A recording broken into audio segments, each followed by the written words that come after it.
I just finished Midnight Fight Express and I had a great time with it. I played it at home after work for 30 to 60-minute sessions, and I didn't follow the story as I would listen to podcasts in the background while playing. However, the enjoyment of the presentation and the game, beating up the bad guys and girls and unlocking new fight moves, kept me going.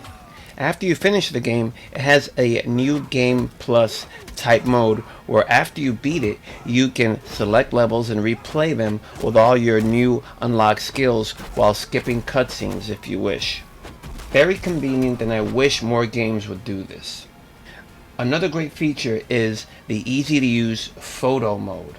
The player can pause the game and take a picture of their current progression. I loved using this feature, especially in Remedy Entertainment's 2019 game Control.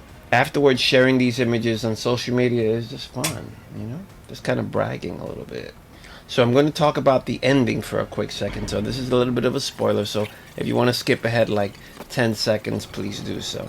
I was satisfied with the ending as the heroes, your character and a talking drone that follows you throughout the game, look at a sunset while both mortally wounded, and I was left to assume that they died after. The Scorpion Queen boss, where I got stuck for some time, finally out of frustration, I put down the controller, went on YouTube, and saw a gameplay video of how to go ahead and pass this particular part, and eventually beat her myself.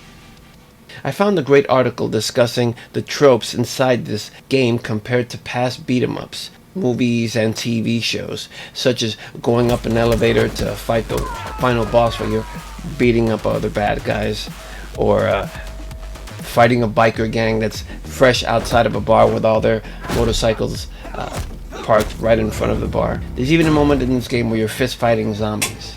The bosses and villain intros, those were fun as well. The screen pauses, you get like this kind of broken staticky screen, and then it says what kind of either mid-boss or kind of character that, or group of characters that you're about to fight.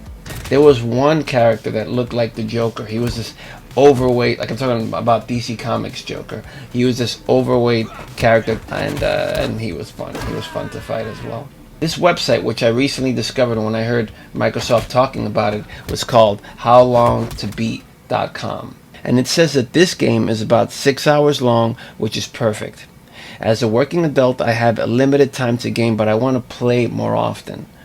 These 5 to 10 to 15 hour games are perfect to chip away at a little bit at a time. I want to complete and discuss more games on this podcast, on this YouTube channel, in this video, wherever you might be finding this. But 40 to 50 plus hour commitments are way too much, unless it's like super compelling. Thanks to Xbox's Game Pass service and this How Long to Beat website, shorter, excellent games are readily available. I love these conveniences that I've talked about even in this video, where 2022 modern day gaming, things like a photo mode, things like this How Long to Beat website, things like the Game Pass streaming service, it's all very just streamlined, the way video games are consumed from when I started to game, which was back in the Atari 2600 days, back in the 80s. And I think it's fascinating, and I wonder where it can go next in the next 5 to 10 years. Could cloud gaming make it even more convenient on the phone and it just be super seamless? That remains to be seen. I know with the Game Pass service and with I'm a Game Pass Ultimate member, and with the service, that there's a lot of games that I try just through cloud gaming on the console, meaning I don't have to download it. I just kind of want to try it and see if I like it, or even if it's an old game that I just kind of wanted to play a few more hours in. If that cloud option is available, I can just go ahead and plug right into the game super quick without having to download it, get some more progression, maybe get some what's it called, achievements, and then keep it moving. So I just love the way things are getting more and more streamlined as the years pass with this particular hobby. If you're a fan of beat 'em ups, side-scrolling brawlers like Streets of Rage or the recent Teenage Mutant Ninja Turtles Shredder's Revenge, it has also this game If you're familiar with the Batman Arkham games, it has a very similar fighting style, or it could be a group of guys and you could do like counters and you're beating guys up. Then I definitely recommend Midnight Fight Express. It's a lot of fun. Thank you so much for spending your time with me, watching this video, listening to this podcast, or on the website paulhasfun.com. I also put up an article, a written article, if you just want to read this review. Thank you so much for watching. Thank you so much for spending your time with me, and I will catch you on the next one.